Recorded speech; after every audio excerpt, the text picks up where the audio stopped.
함께 고백하는 시간 갖겠습니다. 예수님은 하나님 만나는 길 대신 참 선지자 그리스도이십니다. 예수님은 죄와 저주에서 해방하신 참 제사장 그리스도이십니다. 예수님은 사단의 세력을 멸하신 만왕의 왕 그리스도이십니다. 예수 그리스도는 우리 마음속에 영원히 함께 계십니다. 아멘. 이 고백이 날마다 우리 삶의 모든 신앙생활 속에 고백이 되어지기를 소원합니다. 이번 주에 중직자분들과 성도님들, 저도 그렇겠지만 좀 많이 힘든 시간들이었으리라 생각됩니다. 사람은 약한 존재라는 것을 또다시 한번 제 자신은 실감하는 시간이었습니다. 여러 가지 시험들을 많이 겪어보지만 그러나 감당할 수 없는 시험들이 있어요. 그 시험을 겪을 때마다 힘든 것들이 막 다가오더라고요. 목회자인 저도 그런데요. 성도님들은 어떨까 이 생각을 해봅니다. 가정에서 생계를 위해서 자녀들을 놓고 여러 가지 감당할 수 없는 시험들이 있잖아요. 이 시험들을 만날 때마다 참 많이 힘들겠다. 이런 부분들이 좀 많이 이렇게 다가오더라고요. 그런데요, 이제 이런 시험들이 다가오면서 힘드니까 어떻게 되어지면 내 안에 감추어져 있는 이 율법과 그리고 또한 종교성이요, 스물스물 올라오는 거예요. 나도 모르게 막 올라와요. 그러니까 어떻게 하느냐? 자꾸 내 스스로가 정죄하는 거예요. 이래서 판단하는 거예요. 여러 가지 판단들을 내 스스로가 하는 거예요. 막. 또 한편으로는요, 또 혼자서 자책하는 거예요. 뭐가 잘못이지? 뭐 때문에 그렇지? 내 안에 무슨 문제가 있지? 막 여러 가지 자책. 그러다가요, 또 이제 막 답답하기도 하고요. 막 여러 가지 5만 가지 생각들이요, 막 머리를 스쳐 지나가는 거예요. 그러다 보니까 내 자신이 자꾸 가라앉더라고요. 가라앉다 보니까 잠도 안 와요. 이제 뒤척뒤척. 저만 그러겠습니까? 여기에 계시는 많은 분들이 여러 가지 감당할 수 없는 시험들이 다가오면 그럴 수 있잖아요. 계속 이런 시간들을 보내다가 제 안에 이제 생각을 좀 바꿔봤습니다. 무슨 생각을 했냐면, 하나님이 나를 구원하신 거 아니냐. 하나님이 나와 함께 하시는 거 아니냐. 그럼 내가 뭐 하면 되냐. 하나님 바라보면 되지 않냐. 내 힘으로 내 방법으로 해결할 수 없는 거 아니냐. 그렇다면 하나님이 해결하시면 되는 거 아니냐. 사단이 있다면 분명히 하나님도 있지 않냐. 성삼위 하나님께서 가만히 있는 분은 아니지 않냐. 분명히 하나님께서 모든 것을 움직이실 것이다. 그럼 나는 하나님 바라보는 거다. 스스로 율법 속으로 빠져들어가는 것이 아니라, 종교적인 생각으로 빠져들어가는 것이 아니라 하나님께 집중한다. 한편으로는 또 감사한 것들이 있었습니다. 이번 한 주간에 참 감사한 것이 무엇이면, 많은 중직자분들이 기도를 해주시더라고요. 새벽에 나와 여러 가지 보이지 않게 막 기도를 하시는 거예요. 그래서 저에게 문자를 보내셔요. 제가 보내지도 않았는데 막 문자를 보내세요. 이제 목사님 힘내세요. 저희가 기도합니다. 뭔가 울컥하더라고요, 제가. 야, 참 감사하다. 그리고 또한 주위의 목사님들이 어떻게 하셨는지 저에게 연락도 하고, 그리고 또한 찾아오라고 그러는 거예요. 그래가지고 이제 찾아갔죠. 저는 이제 또 무슨 소리를 들을까 이 생각을 했는데, 딱 가는데요, 목사님들이 하시는 말씀이 있어요. 정 목사 힘들지? 괜찮아. 그래서 하나님이 하시는 거야. 하나님이 하실 거야. 목회자가 담대해야 돼. 하나님 앞에 서면 돼. 결국에는 하나님이 모든 것을 움직이시는 것들을 보게 될 거다. 목회자 처음이기 때문에, 담임 목사 처음이기 때문에, 그러니까 좀 힘들 수도 있어. 우리는 그거 다 지나갔어 벌써. 결국에는 하나님께서 목회자의 그릇을 만드는 거야. 그래서 그릇을 만드는 그런 시간이라 생각을 하고 하나님 바라보면 된다. 그러면서 기도해 주신다라고 그런 거예요. 보이지 않게 저에게 기도해 주시겠다는 거예요. 저는 솔직하게 성격이 막 사근사근한 성격이 아니에요. 막 다가가지고 막 이렇게 막 옆에서 막 이야기 걸고 그런 성격이 아니에요. 그래서 목사님들, 우리 노예에 있는 목사님들이요, 이렇게 제가 이제 사근사근 다가가는 성격이 아니기 때문에 목사님들이 저를 잘 모르고 저도 목사님들을 잘 몰라요. 그런데 그 목사님들이 저에게 그런 이야기를 해주시는 거예요. 참 감사하더라고요. 많이 감사하더라고요. 그런데 그보다요, 더 감사한 것이 있어요. 더 감사한 것이 무엇이냐면, 부족하고 연약하고 그랬던 사람인지라 힘든 시간들이 있지만 그것을 하나님이 아신다는 거예요. 그리고 그 하나님이 나와 함께 하시겠다는 거예요.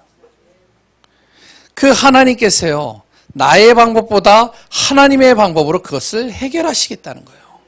그러니까 감사하죠. 그러면서 이제 제가요, 원단 메시지를 생각해 봤습니다.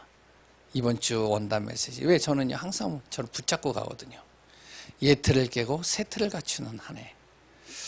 그래, 정말로 이 시간이 나의 예틀을 깨는 거다.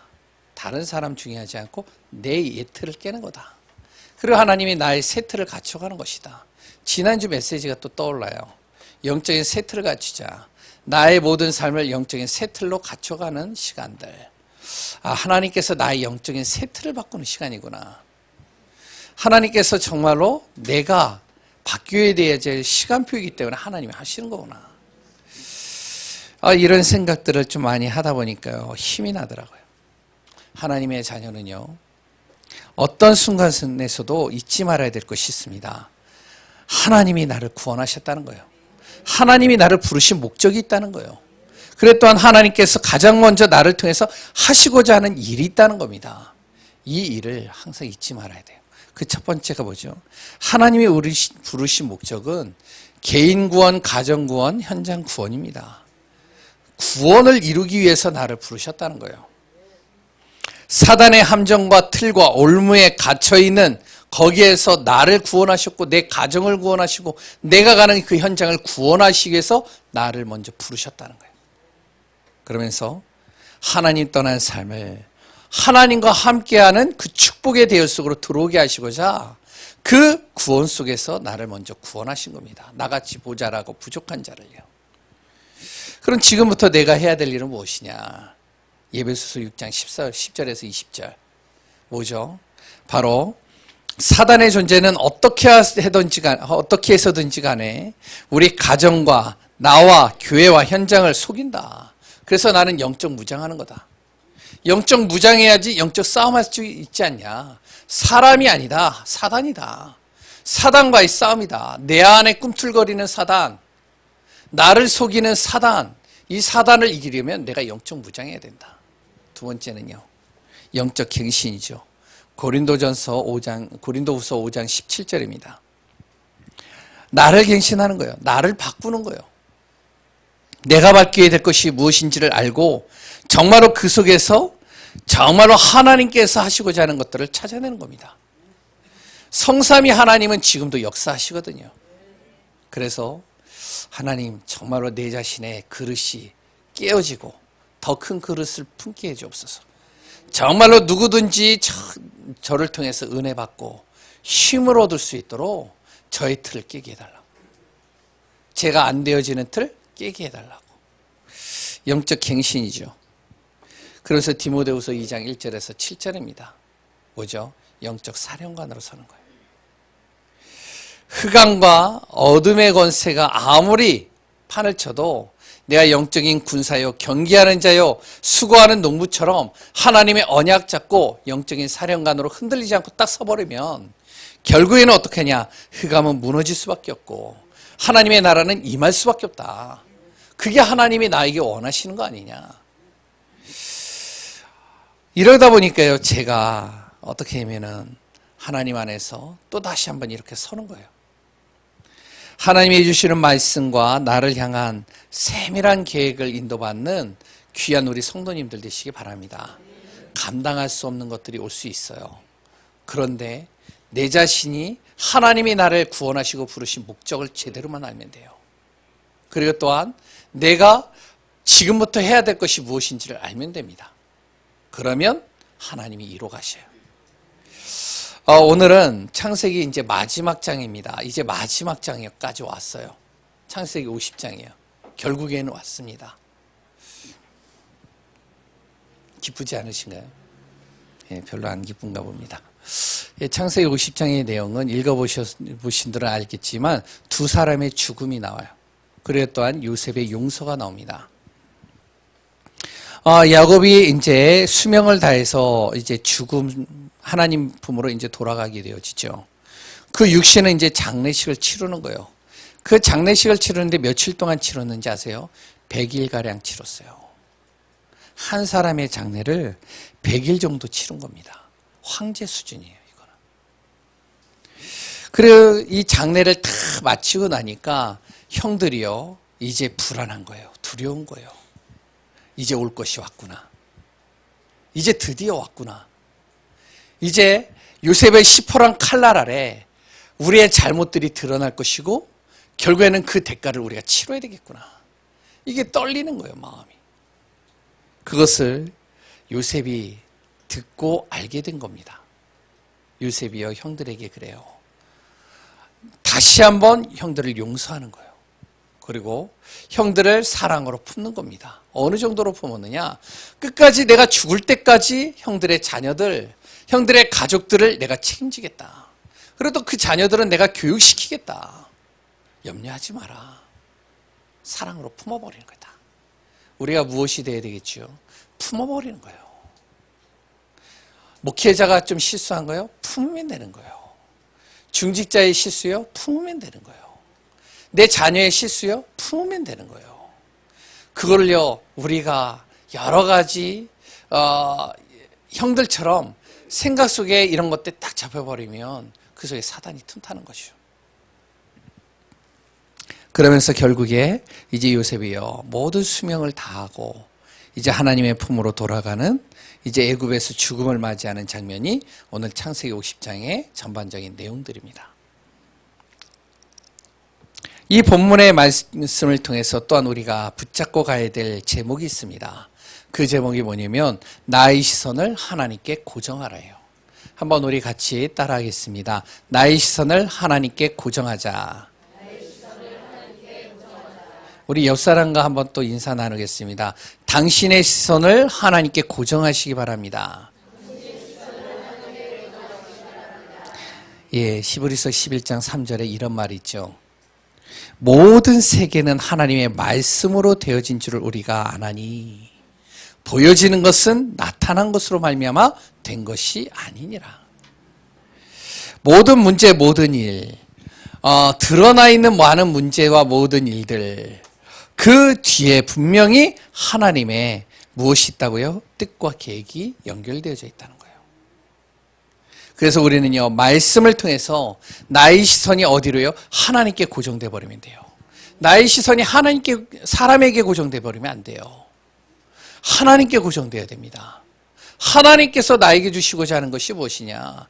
하나님께서 이 문제를 주신 이유가 뭐냐? 그 문제 속에서 내가 바뀌어야 될 게 뭐냐? 그 속에서 하나님의 뜻과 계획을 따라가는 그 응답들을 누리는 귀한 분들 되시기 바랍니다. 그럼 첫 번째로 하나님께 시선을 고정한다. 그 이전에요, 나의 종교적인 삶이 복음적인 삶으로 바뀌어져야 됩니다. 우리는 하나님의 형상으로 창조된 존재이죠. 그리고 또한 우리는 구원받은 하나님의 자녀입니다. 그러면 우리의 삶은 어때야 되냐? 종교적인 삶을 살면 안 돼요. 복음적인 삶을 살아야 돼요. 종교적인 삶이 뭐죠? 내 힘으로 해결하려고 하는 거예요. 내 힘으로 하나님을 찾고, 내 힘으로 어떻게 하냐면 문제를 해결하고, 내 힘으로 하다 보니까 내가 참고, 다 나예요. 이게 종교입니다. 복음은 뭐죠? 복음적인 삶은요, 하나님이 나를 찾아오셨다는 거예요. 나와 같은 존재를, 나같이 부족한 자를 하나님이 찾아오셨다는 거예요. 그래 또한 그분이 나를 구원의 길로 인도하셨다는 겁니다. 나는 이것을 믿고 그 약속을 붙잡고 따라가는 거예요. 이게 뭐냐? 이게 복음적인 삶이에요. 다른 거 없어요. 나의 생각 기준 내려놓고 하나님이 나에게 주신 언약 붙잡고 하나님이 나를 구원하셨고 나를 찾아오시고 나를 인도하셨기 때문에 하나님의 약속 붙잡고 따라가는 삶입니다. 오늘 본문의 내용을 가지고 한번 보겠습니다. 바로 종교는요, 절차를 굉장히 따져요. 내가 기준이 되니까, 내가 해야 되니까 절차를 굉장히 따지고요. 그랬던 의식적인 행위가 굉장히 중요합니다. 이것을 그러기 때문에 강조하는 거예요. 절차와 행위를요. 많은 종교단체들을 보세요. 거의 다가 절차와 행위를 굉장히 강조합니다. 의식을 강조하죠. 복음적인 삶은요, 언약입니다. 약속의 말씀 잡는 거예요. 이게 바로 복음이에요. 오늘 본문에 야곱의 장례식이 나오죠. 이 야곱의 장례식을 어떠한 장례로 치르게 되면 애굽의 장례식으로 이렇게 치르게 되는 걸 봅니다. 그러다 보니까요, 이 야곱이 보통 인물이 아닌 거예요. 자신들의 나라와 주위의 모든 나라를 살린 바로 이 요셉의 아버지인 거예요. 그러니까 어떡하냐, 애굽의 장을 치르는데 성대하게 치르는 겁니다. 황제의 장례식은 거의 72일이에요. 근데 이 요셉의 장례식은 70일입니다. 전체 장례식을 다 따져보면 100일이에요.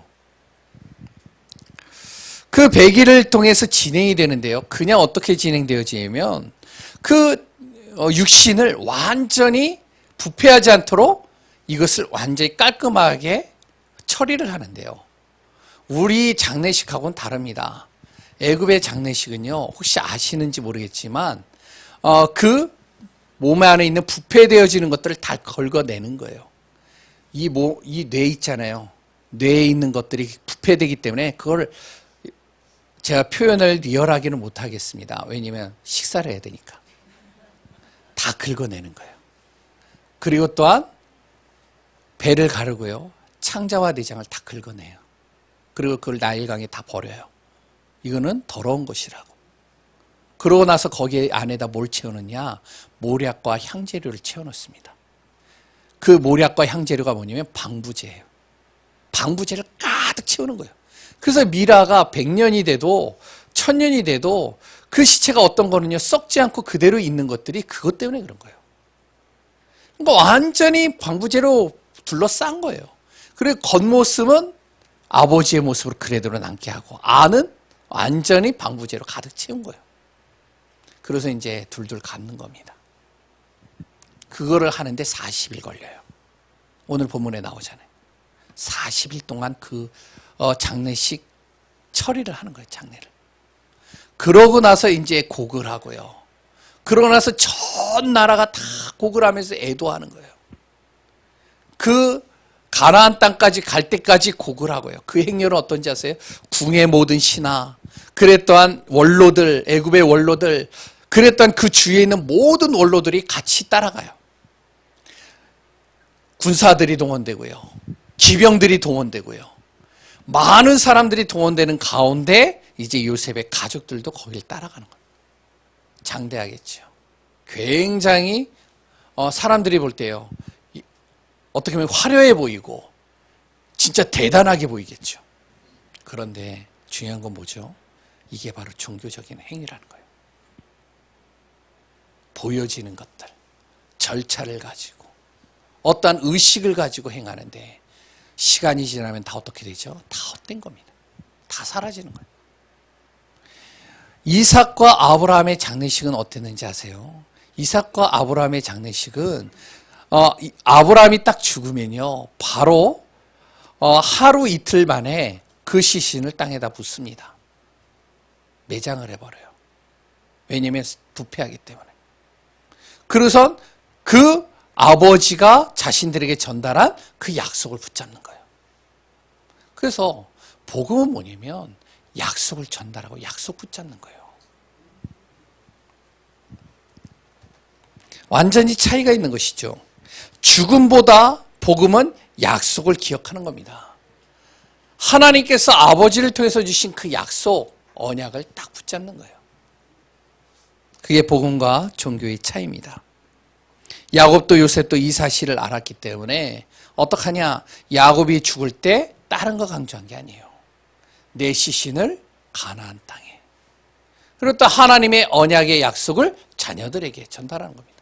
요셉도 마지막 죽을 때 뭐라고 그랬죠?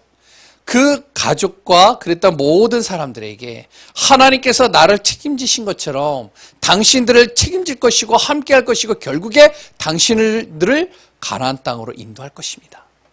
약속을 받았기 때문에 그 약속을 전달하는 것이죠. 바로요, 하나님의 약속의 말씀을 붙잡고 가는 삶, 그것이 바로 복음적인 삶입니다. 두 번째는 뭐냐?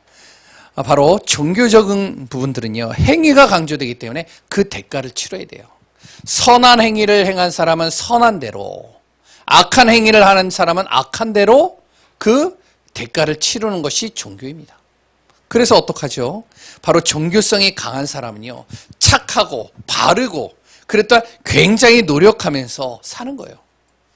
죄를 안 지으려고요. 그러다가 죄와 실수를 하게 되면 어떻게 되죠? 그것이 평생 동안 남는 거예요. 그것 때문에 힘든 거예요. 그것 때문에 너무나도 힘들어가지고 눌리는 거예요. 고통당하는 겁니다. 이게 바로 종교성이에요.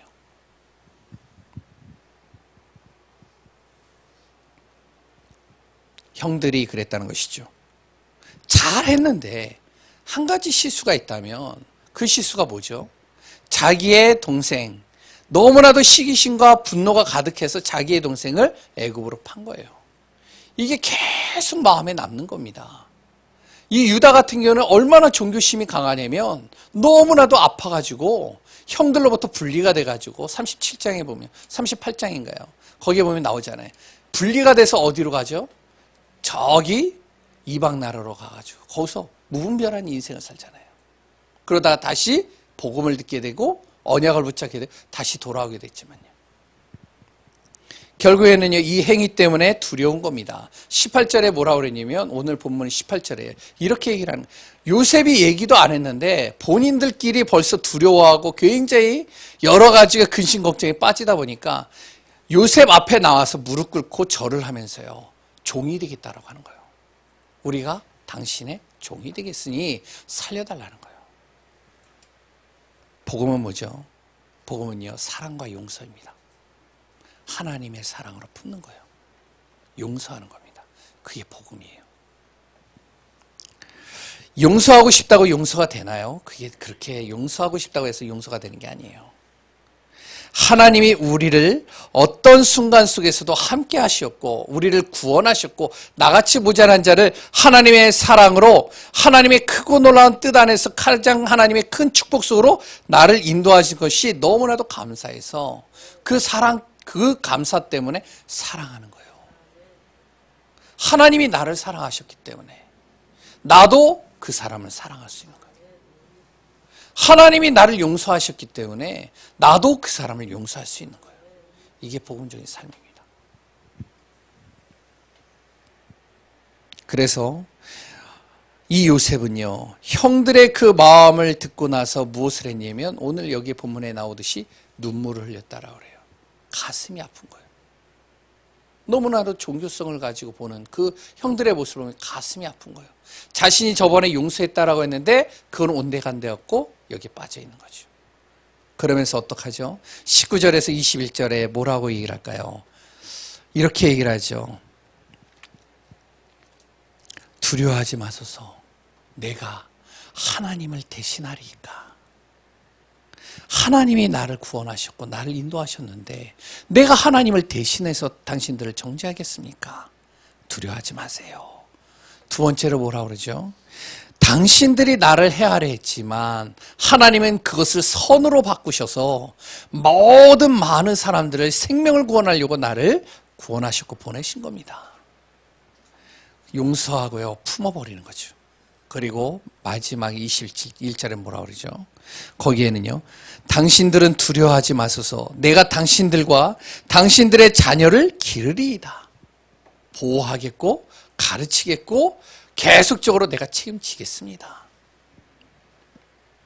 멋진 삶이죠. 이게 복음적인 삶이에요. 우리의 삶이 어때야 되겠죠? 복음적인 삶이 돼야 돼요. 종교성으로 가득해버리면 안 돼요. 자꾸 나의 행위를 가지고 내가 걸고 넘어지고 그것 때문에 상처받고 힘들어서 무너져 버리면 안 됩니다. 다른 사람을 율법적인 시각으로 내가 바라보면서 내 스스로가 정죄하고 판단해 버리면 안 돼요. 하나님이 나를 사랑하셨고 하나님이 그 사람을 사랑했다면 나도 사랑하는 거예요. 품는 거죠. 그러면서 종교는요, 자신의 열심을 통해서 하나님을 찾고 자신이 문제를 해결하려고 몸부림치다가 뜻대로 안 되면 어떻게 되냐? 자신과 또한 자신과 함께 따르는 사람들이 멸망의 길로 가는 겁니다. 이게 종교예요. 그래서 종교는요, 굉장히 무서운 거예요. 복음은 뭐죠? 생명의 길이요, 살리는 겁니다. 결국에는요, 요셉도 살고 형들도 살고 또한 그 자녀들도 살고 다 살아버리는 거잖아요. 이게 복음적인 삶이에요. 종교적인 삶과 복음적인 삶, 이 차이를 우리가 잘 알아야 됩니다. 복음이 없이 종교성이 강한 착한 사람은요, 오히려 악한 사람보다 더 악합니다. 더 큰 죄를 짓는 거예요, 하나님께. 무슨 말이죠? 착한데요. 악한 사람보다 더 착한데 왜 그게 더 큰 죄를 짓는 겁니까? 악한 사람은요, 자기만 멸망하는 거예요. 그런데 종교심이 강하고 복음이 없는 착한 사람은요, 자기와 자기를 따르는 사람들 다 멸망의 길로 가게 하는 거예요. 그게 죽이는 겁니다. 그러니까 더 큰 죄인 거예요. 석가모니를 보세요. 얼마나 착하고 얼마나 종교심이 강하고요. 자기가 보니까요, 많은 사람들이 고통당하는 것이 너무 가슴이 아파서, 그래서 어떡하냐, 자기가 그 고통을 스스로 짊어지고 해결해 보려고 몸부림치는 거예요. 근데 그 모습이 너무나도 아름답고 너무나도 보기 좋고 너무나도 대단해 보이고 성자처럼 보이니까요, 많은 사람들이 따라가는 거예요. 결국에 어디로 가요? 복음이 없으면, 하나님 만나지 못하면 그 따르는 사람들도 알지도 못하고 다 그 속으로 들어가는 거잖아요. 그래서 우리가 정말로 착하게 살지 말라는 게 아니에요. 착하게 살아야 돼요. 그러나 중요한 건 뭐냐? 복음적인 삶입니다. 복음적인 삶이 뭐라고요? 약속 잡는 거예요. 복음적인 삶이 뭐라고요? 하나님의 사랑, 하나님 안에서의 용서입니다. 복음적인 삶이 뭐죠? 바로 생명의 길로 인도하는 거예요. 목회자인 제가 좀 부족한 게 있어요. 그러면 어떻게? 사랑해 주시면 돼요. 용서해 주면 돼요. 기도해 주면 돼요. 그래서 정말로요, 함께 생명의 길로 가면 돼요. 이렇게 되면 어떻게 되냐? 나의 시선이 하나님께 방향 맞춰지는 겁니다. 내 자신이 방향 맞추려고 해서 방향 맞춰지는 것이 아니라 복음적인 삶을 살다 보니까 하나님의 뜻을 알게 되는 거예요. 하나님의 뜻을 알게 되니까 모든 삶의 방향이 하나님께 방향 맞춰지는 거예요. 그럼 하나님께 방향 맞춰지는 것이 무엇이죠? 언약을 전달하는 겁니다. 창세기 50장 12절에서 25절, 아까도 이야기했지만 바로 야곱이 자기의 아버지를 통해서 언약을 받았어요. 그 언약을 누렸습니다. 그러니까 야곱 같은 경우는요, 인본주의도 썼죠, 불신앙도 있죠, 자기중심으로 살았죠, 많은 것들이 했었는데 언약 하나 딱 잡았는데 하나님께서 그 언약 하나 때문에 결국에는 하나님의 언약 속에서 세워가시는 거예요. 그 언약을 어떻게 해요? 마지막 노년에는, 이제는 힘든 인생을 살다가 마지막 노년에는 이제 언약 잡고 언약 안에서 누리는 삶을 산 거예요. 그 언약을 자신의 자녀들에게 전달한 겁니다. 그 언약을 누가 받았죠? 요셉이 딱 받은 거예요. 요셉이 그 언약을 붙잡고 누린 겁니다. 요셉은 야곱과 또 달라요. 자기와 상관없이 어려움을 당했어요. 힘든 일 속으로 들어갔어요. 이해되어지지 않는 속으로 들어갔어요. 억울한 일들도 당했습니다. 그런데 언약 딱 잡은 거예요. 언약을 누린 거예요. 그 언약 속에서 모든 것을 살린 겁니다. 결국엔 이 요셉이 어떡하죠? 자기의 자녀들에게 그 언약을 또 물려주죠. 언약 전달이죠. 하나님의 방향은 뭐죠? 언약의 약속의 말씀을 전달하는 겁니다. 두 번째는요, 그렇다면 우리에게 주신 언약은 뭐죠? 야곱에게 주신 언약은 가나안의 언약입니다. 그리스도께서 오실 것을 기다려라. 그럼 나에게 주신 언약은 뭐죠? 사도행전 1장 1절, 3절, 8절입니다. 모든 인생의 문제 그리스도께서 해결할 것이다. 넌 그리스도 잡아라.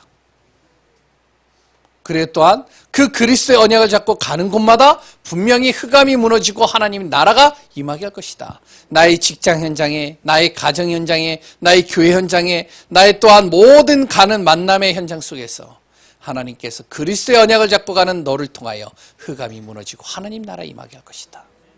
결국에는 너의 능력으로 할 수 없기에 성령의 능력과 성령의 충만함으로 너를 인도해 갈 것이다. 이게 우리가 붙잡아야 될 언약이에요. 우리가 자녀들에게 전달해야 될 언약입니다. 그러면서 두 번째는요, 바로 하나님의 방향은 생명 구원입니다. 우리가 그러죠. 내 마음 같아서는 저 사람 절대 용서할 수 없어. 내 남편 절대 용서할 수 없어. 내 자녀, 내 아내 절대 용서할 수 없어. 그런데요, 하나님은요, 모든 생명을 구원하는 거예요. 20절에 많은 생명을 구원하는 것이 하나님의 뜻입니다. 우리나라에 여러 가지 문제들이 있죠. 제가요, 이렇게 지나가다 보면 이제 말을 못 꺼내요. 왜냐면 너무나도 사람들이요, 예민해져 있어요. 나라에 대해서 막 자기의 생각을 가지고 기준을 가지고 여러 가지들을 얘기하는 거예요. 누가 잘못이고 누가 잘못이고 누가 잘못이고.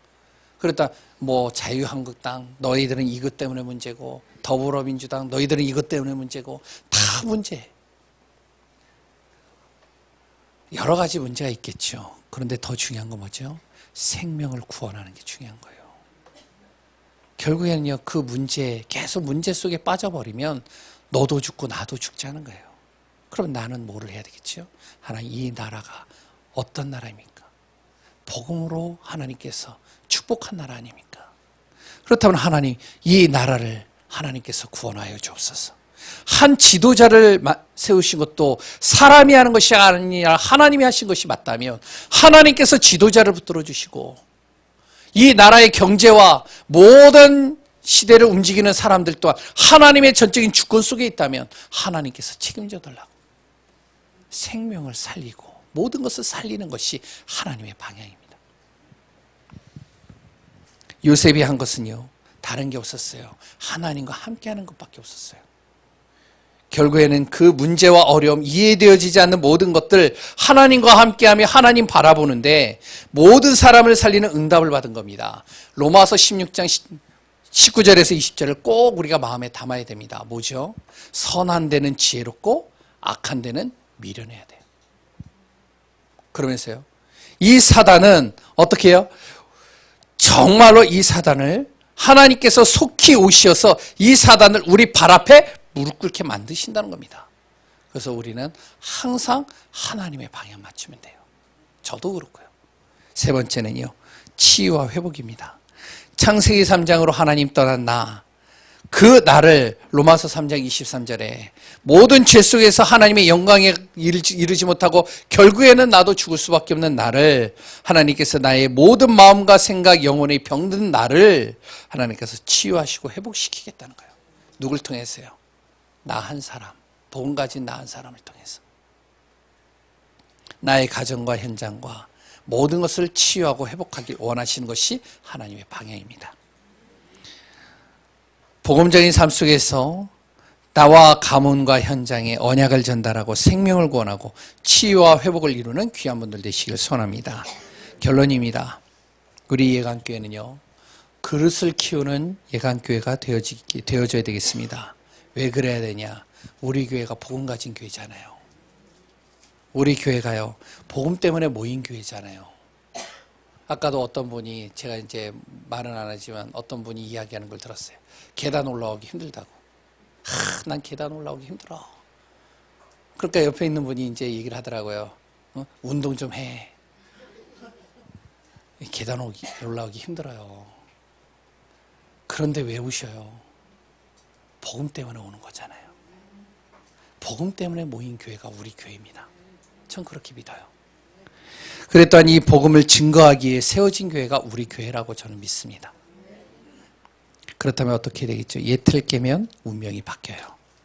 나의 예틀을 깨면 돼요. 그러면 저는 생각을 합니다. 나의 예틀이 무엇일까? 자꾸 나를 깨는 중이에요. 나는 지금. 새 틀을 갖추면 재앙이 무너집니다. 사단에 가둔 틀을 깨면 어떻게 그 안에서 그리스도의 새 틀을 세워버리면 더 큰 응답이 오게 되어져 있습니다.